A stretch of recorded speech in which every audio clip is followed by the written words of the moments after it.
Bismillahirrahmanirrahim. Innal hamdalillah nahmaduhu wa nasta'inuhu wa nastaghfiruh wa na'udzu billahi min shururi anfusina wa sayyiati a'malina. May yahdihillahu fala mudilla lahu wa may yudlil fala hadiya lahu. Asyhadu an la ilaha illallah wahdahu la syarika lahu wa asyhadu anna Muhammadan 'abduhu wa rasuluhu la nabiyya ba'da. Ayyuhal ikhwatul kiram. Dalam kesempatan yang berbahagia ini alhamdulillah Allah Subhanahu wa taala berikan kesempatan kita untuk bertemu di majelis yang mulia ini. Mudah-mudahan Allah Subhanahu wa taala memberikan ilmu yang bermanfaat buat kita sekalian dan menjadikan ini bekal ikhlas yang diterima oleh Allah Subhanahu wa taala sebagai amal saleh. Salah satu pokok penting dalam beragama itu adalah ittiba. Allah Subhanahu wa taala ketika pesan sebagaimana yang sering disampaikan dalam kajian-kajian kita adalah mengikuti hidayah Allah Subhanahu wa taala secara paripurna, dengan full kafah sempurna. Faman ittaba hudaya fala yadhillu wa la yashqa. Siapa yang ittiba hudaya, mengikuti hidayahku, maka la yadhillu, tidak akan sesat, wa la yashqa, tidak akan celaka di akhirat. La yadhillu 'anit tariqil mustaqim, tidak akan sesat dari jalan yang lurus yang akan mengantarkan ke surga hakikinya. Jadi klep atau batas keselamatan itu ada pada ittiba'u hidayah, mengikuti hidayah. Ketika tambah merenggang ketidakikutan kita terhadap hidayah, maka semakin bebas peluang untuk berpotensi besar menyeleweng dari jalan menuju surga Allah Subhanahu wa taala, jalan kebahagiaan. Jadi tambah besar kemungkinan kita menyeleweng atau keluar dari jalur ikutan hidayah, pertanda semakin dekat atau semakin besar kemungkinan kita untuk keluar dari jalur kebahagiaan dan surga Allah Subhanahu wa taala. Peluangnya seperti itu. Itu yang bisa kita petik dari firman-firman Allah Subhanahu wa taala, "Faman ittaba hudaya fala yadhillu wa la yashqa wa man tabi'ahu," siapa yang mengikuti hidayahku maka dia wala khaufun 'alaihim wa lahum yahzanun, tidak akan mungkin dikhawatirkan kehidupannya nanti di akhirat dan tidak akan berduka apa yang dia tinggalkannya di dunia ini. Ketika lahir dalam jiwa kita tidak ada kebahagiaan, lalu kita khawatir ketika kita meninggal, kita meninggalkan sesuatu yang sangat luar biasa di dunia ini, pertanda ada pergeseran dari jalan Shiratul Mustaqim. Ini dalil saja, bukti real yang bisa kita rasakan. Jadi semakin tidak bahagia, semakin tidak tidak yakin bahwa dia adalah orang-orang yang akan mendapatkan keridhaan Allah Subhanahu wa taala dan dijamin kebahagiaan di akhirat kelak, pertanda semakin dekat kita kepada penyelewengan dari Shiratul Mustaqim. Jadi semakin kuat kita meniti Shiratul Mustaqim, semakin besar rasa kebahagiaan yang ada di dalam jiwa. Semakin yakin bahwa Allah Subhanahu wa taala membela orang-orang yang beriman, tidak akan mungkin ditinggalkannya. Ma wadda'aka rabbuka wa ma qala, tidak mungkin Allah meninggalkan Nabi Muhammad sallallahu alaihi wasallam dan seluruh siapa saja yang mengikutinya, maka pertanda dia semakin jauh dari Shiratul Mustaqim. Untuk itu kita harus berusaha terus berada pada jalur ini, yaitu ittiba hudaya. Hudaya itu kalau mau dilihat hidayah Allah Subhanahu wa taala itu dua yang Allah Subhanahu wa taala jelaskan di dalam Al-Qur'anul Karim dan hadis Rasulullah SAW, bahwa wahyu Allah Subhanahu wa taala itu kalamullah, kitabullah, Al-Qur'anul Karim, dan Rasulullah SAW sebagai utusan Allah Subhanahu wa taala yang membawa risalah. Tak mungkin dipisahkan dua poin ini, bahwa yang dibawa adalah wahyu Allah Subhanahu wa taala, yaitu kalamullah, Al-Qur'anul Karim, berisi berita dari Allah Subhanahu wa taala tentang yang gaib, tentang masa depan, tentang hakikat dunia ini dan lain sebagainya, dan yang membawanya yaitu Rasulullah Muhammad sallallahu alaihi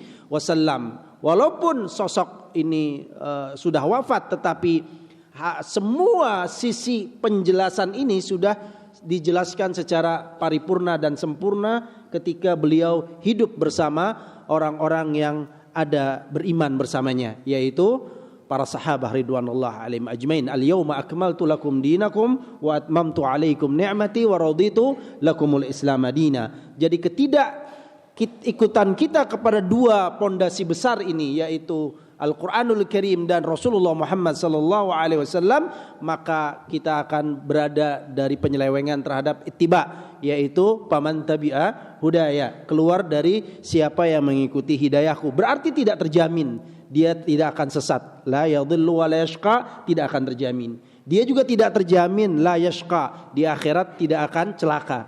Ya, dia juga tidak terjamin la khaufun, tidak dikhawatirkan kehidupannya nanti di akhirat. Jadi maksudnya adalah bahwa apakah dia akan menanggung kehidupan di nar jahannam lebih dahulu sebagai orang yang harus menebus dosa besar dari penyelewengan terhadap siratul mustaqim, atau malah khalidina fiha abada, tanpa sadar dia telah murtad dari jalan Allah Rabbul Alamin karena penyelewengan dia yang dia lakukan dari siratul mustaqim. Atau walahum yahzanun, dia tidak berduka, tidak dijamin dia tidak berduka waktu meninggal dunia dalam keadaan meninggalkan harta bendanya yang sangat dia cintai, sampai-sampai waktu meninggal pun dia tidak mengucapkan la ilaha illallah, tapi mungkin saja dia akan memanggil-manggil harta yang dia tinggalkan karena berdukanya dia hendak meninggalkan yang dicintainya, terasa berat gitu ya.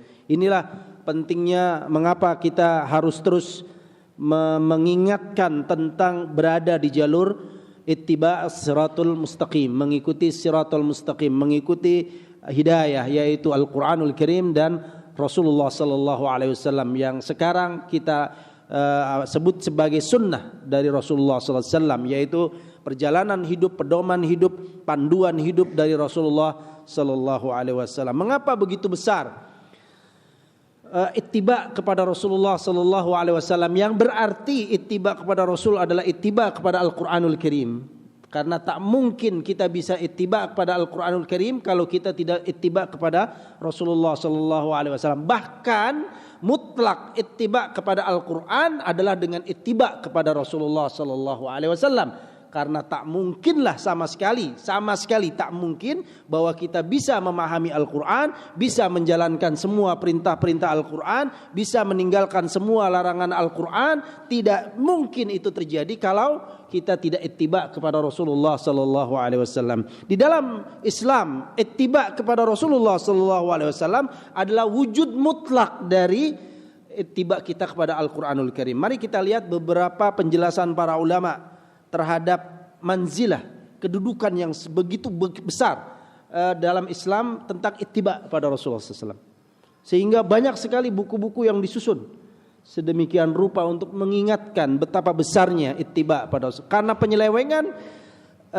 penyelewengan yang terjadi terhadap ittiba ini itu semakin besar di akhir-akhir zaman gitu ya. Semakin besar di akhir-akhir zaman, karena memang semakin hari berlalu, semakin zaman berlalu, semakin syar, semakin buruklah keadaan manusia karena lepas dari jalur ittiba. Untuk itu bagi orang yang beriman ini adalah pegangan erat sekali, tali yang sangat besar untuk menyelamatkan mereka ya. Mengikuti ittiba'us sunnah najat, mengikuti sunnah itu adalah keselamatan. Ya, perahu keselamatan. Di dalam penjelasannya para ulama menjelaskan bahwa yang pertama, kedudukan ittiba di dalam Islam adalah al-ittiba'u sartun liqabulil ibadah. Semua peribadatan kita, salah satu syarat utama yang mendasar adalah ittiba. Selain ikhlas. Ikhlas di jiwa, ittiba di realita. Di antara kita menilainya pasti adalah ittiba. Ikhlas masing-masing kedudukan kita. Innamal a'malu binniyat wa innama likulli imri'in ma nawa. Derajat di antara kita di hadapan Allah setelah ittiba barulah ikhlas. Ya, ada yang 700%, ada yang 100%, ada yang 70%, ada yang 60%, 50% bobot dari penerimaan amal saleh yang kita kerjakan. Tetapi secara zahir hubungan antar kita dalam membentuk amal saleh, dalam melakukan amal saleh adalah ittiba'ur Rasul sallallahu alaihi wasallam, mengikuti Rasul sallallahu alaihi wasallam dalam seluruh proses peribadatan kita, dalam seluruh pelaksanaan peribadatan kita. Lepas dari ittiba maka semakin merosot drastis, ya, semakin merosot drastis. Bahkan di dalam hadis Rasulullah sallallahu alaihi wasallam ditolak. Di bobot ini ditolak. Bobot pelaksanaan ibadah yang tidak mengikuti ittiba akan tertolak. Walaupun di poin itu saja, ketika kita salat, ketika kita bersedekah, ketika kita berzikir, ketika kita membaca Al-Quran, bobot yang pertama adalah bobot jiwa. Bobot jiwa adalah bobot ikhlas atau ghairi ikhlas. Ikhlas atau riya, ya, ikhlas atau syirik. Ini bobot jiwa. Ya, di sini bobot yang diterima atau tidak diterima, atau persen yang lengkap besar atau persennya turun. Ini bobot wa innamal likulli imri'in ma nawa. Ini bobot jiwa.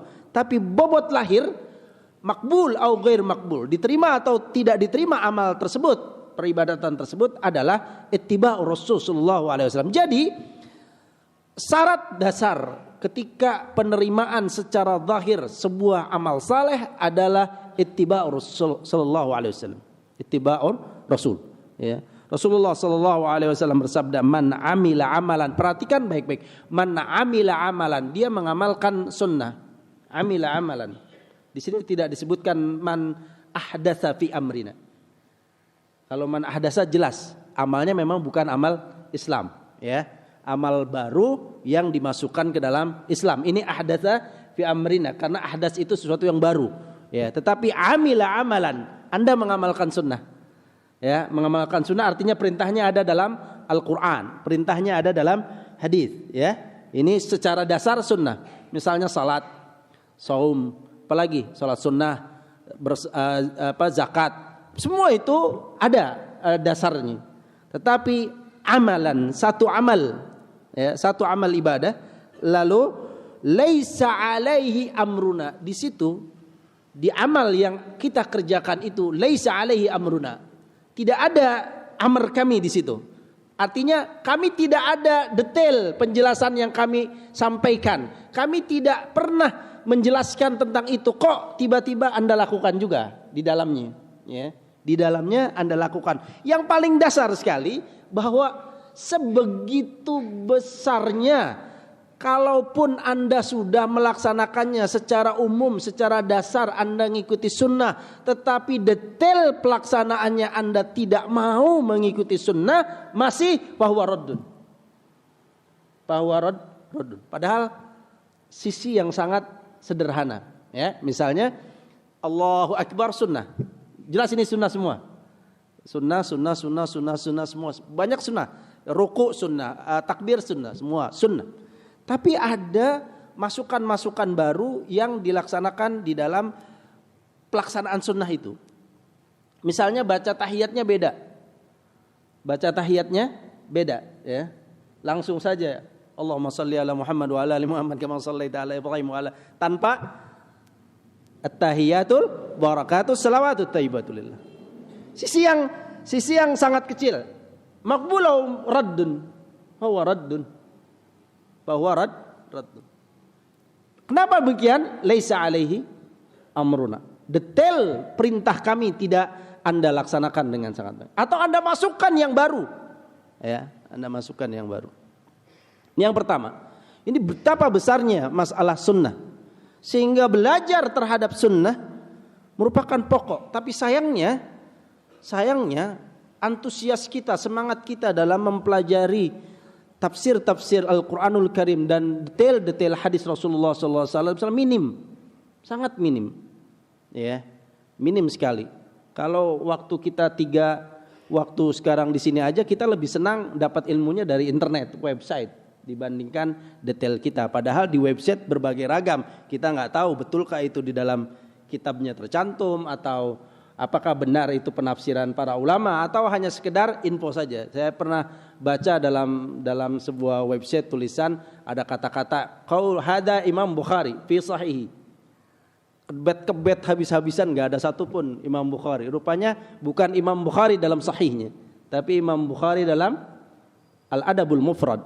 Yang Adabul Mufrad campur aduk antara hadis dhaif, palsu dan lain sebagainya. Tapi begitulah website dunia yang kita tidak bisa kenal secara pasti. Tasabbutnya tidak ada, kepastian sumbernya tidak ada. Jadi di sini pun menggambarkan betapa kita masih terlalu minim dalam menggali sesungguhnya.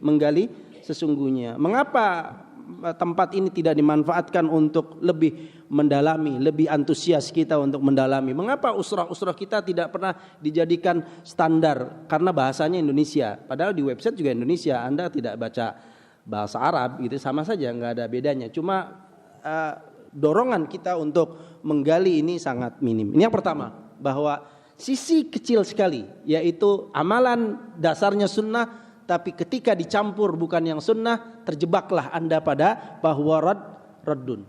Itu yang kecil ya. Bagaimana yang besar? Yaitu ahdatsa. Man ahdatsa fi amrina hadza, membuat sesuatu yang baru, memasukkan unsur baru, menjadikannya sebagai satu ajaran Islam. Bahwa dia bukan bagian dari Islam. Man ahdatsa fi amrina hadza ma laysa minhu, ma laysa minhu. Sesuatu itu laisa minhu, bukan bagian dari agama, bukan bagian dari ajaran, bahwa raddun, tertolak. Kalau ini sudah sangat jelas, kita sepakat man ahdatsa fi amrina, kalau ada ajaran baru yang dimasukkan ke dalam peribadatan kita, itu jelas semua kita pasti akan menolak bahwa raddun. Tapi yang sering kita lalai adalah ketika amalan-amalan yang sunnah malah tidak berdasarkan sunnah secara detail. Ini yang pertama. Yang kedua, al-ittiba'u ahadu aslail islamil asasain. Bahwa ittiba itu salah satu dua pokok pondasi Islam. Pondasi Islam yang pertama adalah la na'budu illallah. Kami tidak menyembah siapapun kecuali Allah Rabbul Alamin. La ilaha illallah, la ma'budu bihaqqin illallah. Kita tidak akan mungkin menyembah selain Allah Rabbul Alamin. Dialah ilah, Rabbus samawati wal ard. Ya, dialah pencipta langit dan bumi, dialah pemilik langit dan bumi, seluruh alam semesta. Dialah yang mengatur seluruh alam semesta. Semuanya iyyaka na'budu wa iyyaka nasta'in. Tetapi la na'budu illallah tidak mungkin bisa terwujud dengan benar, tidak terjaga dari kesyirikan, kecuali kalau kita tidak beribadah kepada Allah kecuali yang disyariatkan oleh Rasulullah sallallahu alaihi wasallam. Wah, ini syahadatain yang kedua, bagian syahadatain yang kedua, yaitu asyhadu anna Muhammadar Rasulullah. Konsekuensi dari asyhadu anna Muhammadar Rasulullah adalah Anda tidak beribadah kepada Allah kecuali mengikuti syariat yang dibawa oleh Rasulullah sallallahu alaihi wasallam. Ketika batal ini, batal yang kedua. Yang pertama tadi la na'budu illallah, batal kalau kita la na'budu illa bima syara, tidak beribadah kecuali apa yang disyariatkan. Mutlak itu, ya, mutlak. Kisahnya Anda sudah sering diceritakan bagaimana umat Nabi Nuh alaihi salam yang sangat cinta kepada orang-orang saleh. Cinta, ya, bukan pengakuan kosong. Sangat hirs, semangat untuk mencontoh orang-orang soleh mereka. Wad, Suwa, Ya'uq, Yagus, Nasr. Semua orang-orang soleh, pejuang-pejuang Islam di masa umat Nabi Nuh alaihissalam. Ya. Semuanya berjuang untuk Islam, dirindukan, dicintai oleh umatnya. Tetapi penjagaan terhadap kecintaan ini tidak diasaskan pada ittiba kepada Rasul Nabi Nuh saat itu alaihissalam. Yaitu dengan ide brilian antar masing-masing, yang itu ide asalnya dari setan, iblis, ya, yaitu bagaimana cara mengenang sejarah perjuangan mereka dan kemuliaan kesolehan mereka melalui pemikiran-pemikiran yang didiskusikan di antara mereka, bukan mengikuti jalur yang diajarkan oleh Nabi nabi sebelumnya, yaitu Adam alaihissalam hingga akhirnya. Mulailah berubah.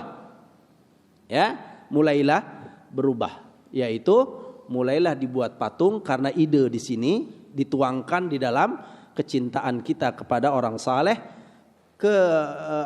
pengagungan kita kepada orang-orang yang kita hormati, ya. Mulailah dibuat patung sampai tahun abad pertama tidak disembah karena masih banyak yang nuntut ilmu dan generasi pertama masih hidup. Setelah generasi kedua ilmu mulai berkurang pun akhirnya disembahlah patung-patung tersebut. Ini dikarenakan tidak ada keketatan terhadap ittiba kepada Rasul sallallahu alaihi wasallam, terjerumuslah mereka ke dalam kesyirikan. Jadi tidak benar jalan la na'budu illallah kecuali la na'budu illa bima syara'. Tidak akan beribadah kepada Allah kecuali apa yang sudah disyariatkan. Sempurnalah sudah. Al-yauma akmaltu. Kita sering bilang kalau Anda per detik setiap harinya mengamalkan sunnah Rasulullah sallallahu alaihi wasallam, tak mungkin bisa sesempurna yang telah diajarkan oleh Rasulullah sallallahu alaihi wasallam. Betul apa enggak ya? Kayaknya susah. Kalau kita dari mulai bangun tidur sampai tidur lagi full ngamalin apa yang disunnahkan oleh Rasulullah, kayaknya nggak sanggup. Itu baru yang sudah disyariatkan. Mengapa harus mencari yang tambahan yang nggak sama sekali tidak diajarkan oleh Rasulullah kita amalkan, padahal ngamalin sunnah saja nggak cukup waktu bagi kita untuk mampu mengamalkannya secara paripurna, betul ya? Jadi dari mulai bangun tidur sampai tidur lagi, cobalah Anda laksanakan sunnah Rasulullah, kayaknya capek sendiri. Karena iman kita memang bobotnya nggak segitu, nggak seperti para sahabat ridwanullah alaihim, jauh banget antara langit dan bumi, antara timur dan barat. Ya. Begitu juga bobot dengan apalagi jangankan para sahabat, pada para ulama yang mengikuti sunnah saat ini pun jauh. Ya nggak usah para ulama deh, turun lagi lah sedikit lagi. Para ahli-ahli ibadah yang mengikuti sunnah sajalah belum tentu sanggup gitu ya, belum tentu sanggup. Jadi coba bayangkan banyak berita-berita yang sampai kepada kita, misalnya video-video yang disebarkan sudah umur 104 tahun ya. Terus membaca Al-Quran si nenek tua. Kita sampai berapa tahun wallahu a'lam mampu terus membaca Al-Quran ya. Jangan-jangan kita dicabut. Naudzubillah ya. Kita selalu berdoa wala tuzigh qulub ba'da idh hadaitana. Jangan sampai hidayah yang sudah sampai lepas dari kendali kita. Ini besarnya hidayah ittiba. Jadi sepanjang hari kita harus terus mengoreksi jiwa kita, ittibakah? Tidak ittibakah? Ya. Ini yang kedua. Yang ketiga, al-ittiba'u sababun lidukhulil jannah. Ittiba itu adalah pokok dasar sebab kita memasuki surga Allah Subhanahu. Kalau kunci surga itu sebagaimana sudah sering kita dengar adalah la ilaha illallah. Ya, man kana akhiru kalamihi la ilaha illallah dakhalal jannah. Tapi pengamannya, kepastiannya, gerigi yang paling dasar dari kepastian man kana akhiru kalamihi la ilaha illallah dakhalal jannah la ittiba pada Rasul sallallahu alaihi wasallam. Di dalam sebuah hadis yang kita semua hampir ingat ya, kullu ummati yadkhulunal jannah. Semua umatku masuk surga illa man aba, kecuali orang yang tidak mau, enggan untuk masuk surga. Mustahil ini terjadi. Yang Rasulullah SAW maksud adalah bukan sekedar kata-kata dia orang nggak mau masuk surga. Nggak ada yang mungkin yang akan mengatakan saya nggak mau masuk surga. Ngapain masuk surga? Nggak mungkin. Ya, nggak mungkin itu. Mustahil bagi orang yang sudah Islam atau masuk Islam atau bahkan mungkin yang bukan Islam pun pasti akan mengatakan saya mau kalau masuk surga. Orang surga besar seperti itu. Tetapi yang dimaksud oleh Rasulullah SAW man aba adalah wa may ya'ba ya Rasulullah. Siapa yang nggak mau? Sahabat tentu bertanya bukan karena hal lain, tapi heresnya, semangatnya. Nggak mungkin secara logika ada yang nggak mau, lalu ditanyalah supaya jelas masalahnya. Ya, ditanya. Lalu dikatakan man ata'ani dakhalal jannah. Ini definisinya. siapa yang mentaati aku, dia masuk surga. Siapa yang mentaati aku, dia masuk surga. Wa man asani faqad aba. Siapa yang asa, bermaksiat kepadaku, faqad aba. Maka dia adalah aba. Ini yang enggak mau. Di sini ittiba masalahnya, bukan masalah berbuat maksiat yang al-kabair, al-saghair, bukan itu yang dimaksud. Sebab kalau itu sudah jelas di dalam Al-Qur'an dan hadis bahwa kalau orang berbuat maksiat dan lain sebagainya, dia akan berada di tahta masyiatillah, di bawah kehendak Allah Subhanahu wa taala ketika meninggalnya membawa dosa maksiat selain syirik. Allah mau kehendaki diampuni enggak diampuni. Itu adalah kehendak Allah Subhanahu wa taala. Tetapi yang dimaksud di sini adalah penyelewengan terhadap ketaatan pada Rasul sallallahu alaihi wasallam, yaitu sunnah. Tidak mengikuti sunnah itulah ciri orang yang tidak mau masuk surga. Bukan yang dimaksud adalah melakukan as-saghair, dosa-dosa kecil misalnya. Bukan itu yang dimaksud dalam hadis ini. Yang dimaksud hadis ini adalah tanda orang yang enggak mau adalah dia meninggalkan sunnah Rasulullah sallallahu alaihi wasallam. Tidak mau menjalankan sunnah Rasulullah sallallahu alaihi wasallam. Yang keempat, al-ittiba'u dalilu mahabbatillahi ta'ala.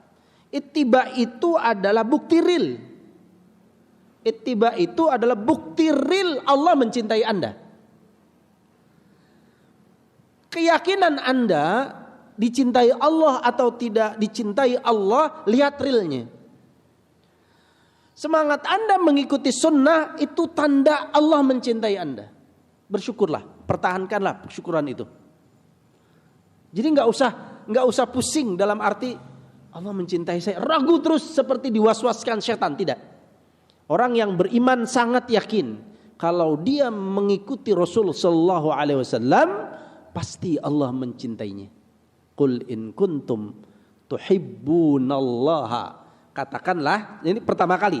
Sebab hanya ada orang yang ngaku saja, kami mencintai Allah, kami mencintai Allah, kami mencintai Allah. Allah jawab dengan sangat tegas, Qul in kuntum tuhibbunallaha fattabi'uni. Ini Rasul diperintahkan, katakan kepada mereka semua yang mengklaim, mengaku bahwa kalian mencintai Allah, ikuti aku, kata Rasul sallallahu alaihi wasallam. Apa yang menjadi poin besar di sini? Yuhibbukumullah, Allah pasti mencintai kalian.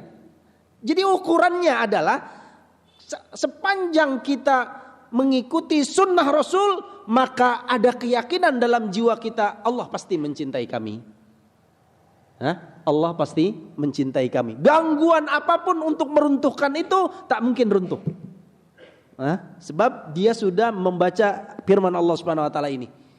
Tidak mungkin Allah tidak mencintai kami karena kami berusaha untuk terus ittiba kepada Rasulullah sallallahu alaihi wasallam. Yang penting kejujuran kita dalam ittiba kepada Rasulullah sallallahu alaihi wasallam, ya. Ini yang keempat. Yang kelima, ini yang dikatakan oleh Ibnu Qayyim al-Jauziyah rahimahullah tadi, bahwa di dalam Madarijus Salikinnya beliau mengatakan yuhibbukumullah isyarah ila dalilil mahabbah. Isyarah yuhibbukumullah merupakan firman Allah menandakan isyarah, dalilun. Dalil itu adalah bukti real yang bisa membela kita dari segala keraguan apapun. Kami punya dalil, dalil.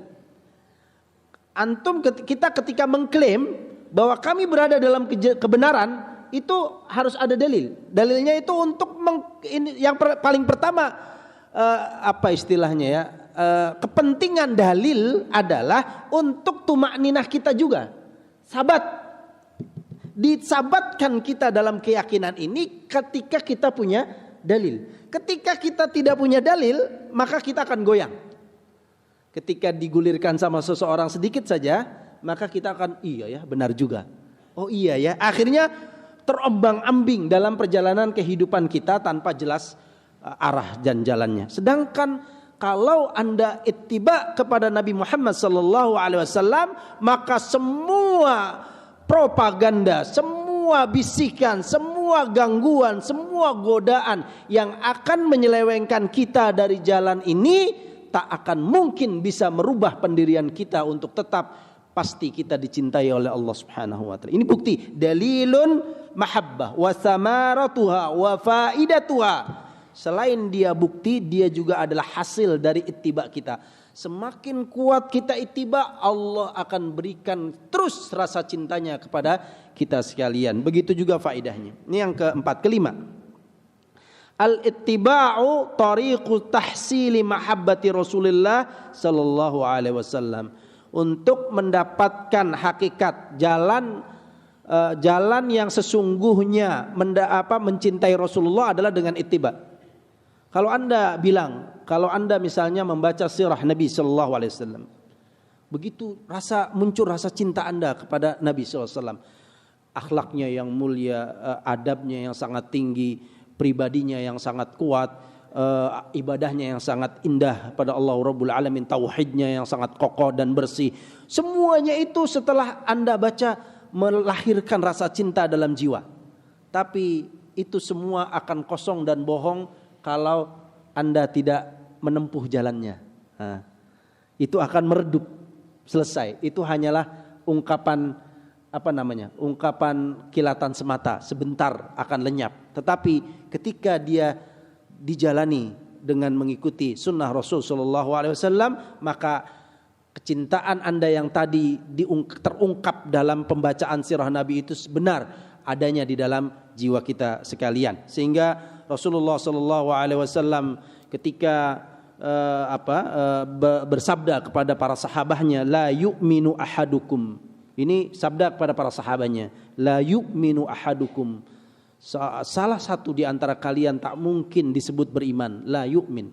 Ada yang mengatakan ini adalah kesempurnaan iman. Ya, tergantung pada dasar mana poinnya. Tapi yang penting adalah bahwa tidak beriman seseorang kalian hatta akuna, sampai aku ia jadikan ahabba ilaih, lebih dicintainya, miwalidih wa waladih wa nasi ajmain. Para sahabat bergaul dengan Rasulullah SAW secara langsung tahu turun ayatnya, tahu kepribadiannya, tahu akhlaknya, tahu kemuliaannya, tahu adabnya, semuanya mereka rasakan. Muncul rasa cinta yang dalam. Tapi Allah Subhanahu wa taala dan Rasul sallallahu alaihi wasallam mengingatkan kepada para sahabatnya, itu semua akan lenyap kalau kalian tidak mengikuti Rasulullah sallallahu alaihi wasallam. Semua palsu. Rasa cinta yang hanya menggebu-gebu di jiwa bahwa dia mencintainya tapi tidak mengikuti jalan yang ditempuhnya, semua rasa cinta itu palsu, ya. Ini poin yang kelima. Yang keenam, al-ittiba'u sabilu imtithalil awamir bi ta'atir Rasul sallallahu alaihi wasallam wa tajannubil wa'idil mutarattab ala dzalika. Ittiba itu jalan, cara, ya.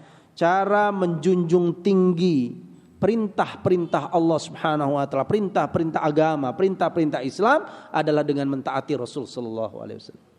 Semua sempurna dengan itu, semua benar dengan itu. Kalau tidak ada. Banyak sekali perintah-perintah Allah Subhanahu wa taala, ya ayyuhalladzina amanu atiiullaha wa atiiur rasul, ya ayyuhalladzina amanu aqimus shalah wa atuz zakah. Ya ayyuhalladzina amanu, semua disebut ya ayyuhalladzina amanu, hai orang yang sudah beriman, hai orang ini ya ayyuhalladzina amanu fil qalb, beriman dalam hatinya, beriman dalam ilmu, dia sudah berilmu tentang keimanan itu, tetapi dia tidak bisa melaksanakan aqimus shalah wa atuz zakah wa sumu ramadan wa kullu ibadatin, ya, setiap ibadah taqarrub pada Allah Rabbul Alamin tak mungkin bisa dikerjakan kalau tidak mentaati Rasulullah sallallahu alaihi wasallam. Semuanya tidak.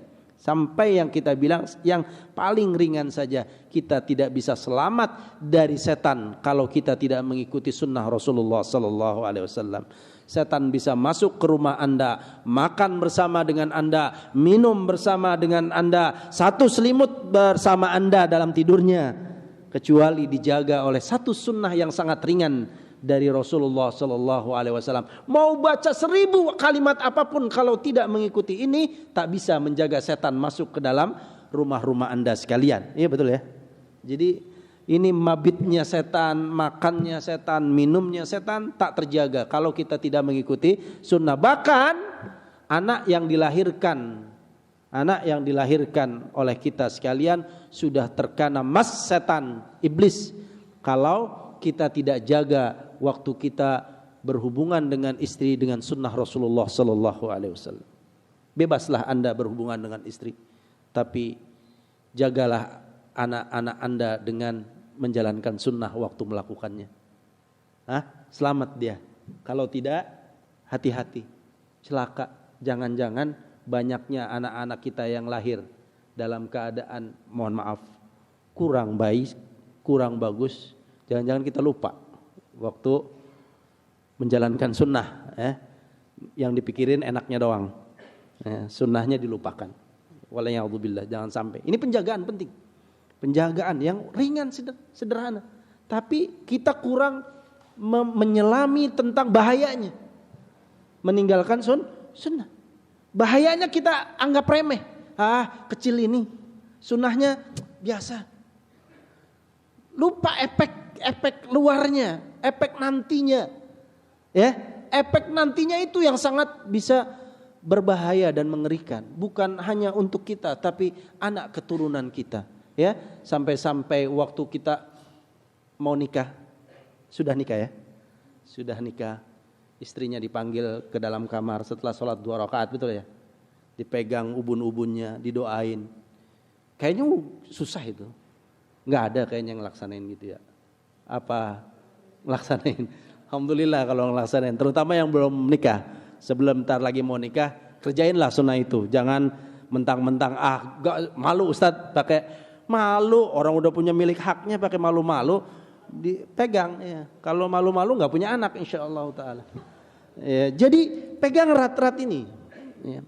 Mungkin kita akan berpikir, Ustadz yang segitu, hatal khira'ah. Salman Al-Farisi memberikan pandangan melalui hadis yang disampaikan oleh Rasulullah SAW. Hatal khira'ah, sampai masalah buang air, Rasulullah SAW tidak malu untuk menjelaskannya secara total. Demi menjaga umatnya dari pintu api Jahannam. Naudzubillah. Ya, penting sekali. Jadi jangan sampai kita merasa, yang kayak gini aja Ustaz. Ya mau yang mana lagi? Kalau kita mau menjelaskan hitung-hitungan cash flow nggak bisa di sini. Kenapa? Nggak akan cash flow itu nggak membantu secara utuh, ya. Cash flow bisa aja dibuat 500 juta, 600 juta, ujungnya mah tergantung pada diri kita masing-masing ngerjainnya, betul ya. Dan barokah minallahi azza wa jalla. Itu yang kita sering lupakan. Jadi pegang erat-erat. Selemah apapun sunnah itu akan sangat menjaga diri kita dari la khaufun alaihim walahum yahzanun dan la yadhillu wala yashqa. Ada satu ungkapan dari salah satu ulama, saya lupa namanya tapi banyak disusun oleh banyak kitab-kitab. Siapa yang melupakan adab, maka dia akan melupakan sunnah. Siapa yang akan melupakan sunnah, maka dia akan melupakan yang wajib. Maka siapa saja yang akan melupakan yang wajib, pasti dia akan meninggalkan yang tauhid. Begitu urutannya.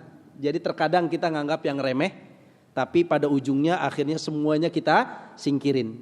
Syariah kita singkirin, hanya gara-gara yang remeh kita lupakan. Yang terakhir dua poin ini. Al-ittiba'u min sifatil mu'minina lazimah lahum. Ittiba itu salah satu sifat orang-orang yang beriman yang mutlak, otomatis pasti ada, harus ada. Ketika tidak ada, ini pertanyaan, benar nggak beriman gitu? Ya, seperti pernyataan Ibnu Mas'ud radhiyallahu anhu, ketika zaman Rasul sallallahu alaihi wasallam ada orang yang tidak ikut berjamaah salat berjamaah, langsung tertuduh munafik. Dalam tanda petik. Soalnya Ibnu Mas'ud radhiyallahu anhu mengerti persis bahwa tak mungkin ada orang yang beriman yang meninggalkan salat berjamaah di tengah-tengah kaum muslimin, para sahabat dan Nabi Muhammad sallallahu alaihi wasallam. Ini kecerdasan atau kecerdasan iman dari Ibnu Mas'ud radhiyallahu, memang beliau salah satu dua tokoh besar sahabat yang mengerti tafsir Al-Qur'anul Karim. Jalur tafsir itu kalau enggak jalur Ibnu Abbas radhiyallahu anhuma ya jalur Ibnu Mas'ud radhiyallahu anhuma. Beliau mengatakan bahwa innama kana qaulal mu'minina idza du'u ila Allahi wa rasuli liyahkuma bainahum ay yaqulu sami'na wa ata'na wa ulaika humul muflihun. Innama, kita udah tahu itu. Hanya ini perkataan orang-orang yang beriman ketika diperintahkan untuk liyahkuma bainahum, untuk menerapkan hukum di antara mereka. Sami'na wa ata'na. Kalau ada yang sami'na wa asawina, pertanyaan buat mereka, manhu, siapa dia? Nifaq au munafiqin. Ya, jadi satu hal yang harus dipegang erat banget. Terakhir adalah al-ittiba'u alamatun min alamatit taqwa. Ittiba itu salah satu tanda atau ciri orang-orang yang bertakwa. Ketakwaan yang paling besar ada di dalam ittiba pada Rasul sallallahu alaihi wasallam. Wa huwa imamul muttaqin. Beliau adalah imamul muttaqin, imam yang bertakwa. Kalau Anda mencontoh takwa dari selain Rasulullah sallallahu alaihi wasallam, banyak sekali keraguan kita untuk bertanya-tanya, benar enggak sikap takwa harus begini? Benar. Makanya banyak para sahabat, tabi'in, tabi'ut tabi'in yang berbeda-beda dalam poin-poin tertentu, tetapi Rasulullah sallallahu alaihi wasallam punya ketakwaan yang bisa dicontoh oleh orang atas, bisa dicontoh oleh orang bawah, bisa dicontoh oleh yang pertengahan. Beliau adalah level semua kalangan.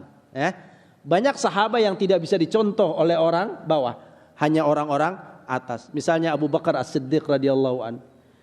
Ketakwaan beliau sulit untuk dicontoh oleh banyak orang. Betul apa ya? Kalau bisa, kayaknya kita mungkin bisa juga ikut-ikutan. Gitu. Nggak ada yang selevel takwanya begitu. Ya, nggak bisa dicontoh maksudnya. Ya, itu bobotnya memang segitu. Tapi Rasulullah Shallallahu Alaihi Wasallam saking sempurnanya semua bisa dicontoh, atas, bawah dan pertengahan. Ya, sehingga kita yang bawah pun, yang paling rendah dari kezuhudan dan peribadatan kita, keabdian kita, kita bisa mencontoh Rasulullah Shallallahu Alaihi Wasallam. Tidak ada alasan di sini untuk mengatakan sulit Ustadz, tidak. Sulit Pak, tidak. Tidak ada. Untuk Rasulullah SAW tidak ada yang sulit untuk mencontohnya. Sangat sederhana. Ya.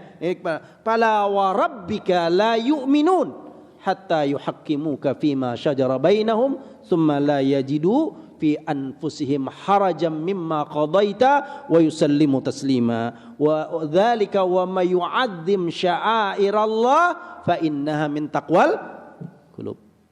Yu'azzim sya'airallah. Ya, mudah-mudahan ini bisa menjadi dorongan buat kita sekalian untuk terus semangat untuk mengikuti jejak ittiba kita kepada Rasulullah sallallahu alaihi wasallam. Subhanakallahumma wa bihamdika asyhadu an la ilaha illa anta astaghfiruka wa atubu ilaik. Assalamualaikum warahmatullahi wabarakatuh.